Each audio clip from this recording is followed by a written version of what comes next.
मुख्यमंत्री हे राज्याचे प्रमुख असतात, हे सर्व काही ठीक आहे. परंतु सध्या देवेंद्र फडणवीस हे अ ब क दर्जाच्या महापालिकेबरोबरच ड दर्जाच्या महापालिकेमध्ये सुद्धा आयुक्तपदी IAS अधिकाऱ्यांच्या म्हणजे सनदी अधिकाऱ्यांच्या नेमणुका करू पाहत आहेत. परंतु त्यामुळे काय होणार आहे तर राज्य शहरी प्रशासकीय सेवेमध्ये जे इतर अधिकारी काम करत आहेत त्यांच्यावरती अन्याय होणार आहे.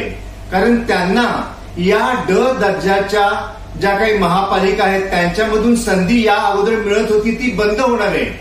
काही गरज नाहीये ड दर्जाच्या महापालिकांमध्ये आयुक्त पदावरती IAS अधिकारीच असला पाहिजे याची. या त्यांच्या गोष्टीला राज्यातील इतर अधिकाऱ्यांच्या संघटनेनी सुद्धा विरोध केलेला आहे. आता हा जो काही अधिकार आहे हा आदरणीय उपमुख्यमंत्री एकनाथ शिंदेजी यांच्या मंत्रालयाचा आहे. तिथे सुद्धा जर हस्तक्षेप होत असतील तर मग महायुती म्हणून कुठे काही आलं ना. महायुतीमध्ये तिन्ही पक्षांना समान अधिकार असले पाहिजे. तिन्ही पक्षांच्या प्रमुखांशी चर्चा झाली पाहिजे.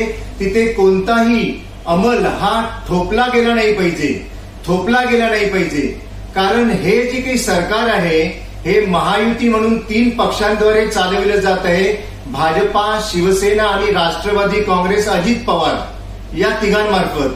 हे कुणीही एका पक्षाचं 100% सरकार नाही हे संबंधितांनी लक्षात ठेवलं पाहिजे आणि वाद कसे टाळता येतील हे टाळले पाहिजेत. उगीच दुसऱ्यांच्या विभागांमध्ये हस्तक्षेप वारंवार करणं हे योग्य नाही.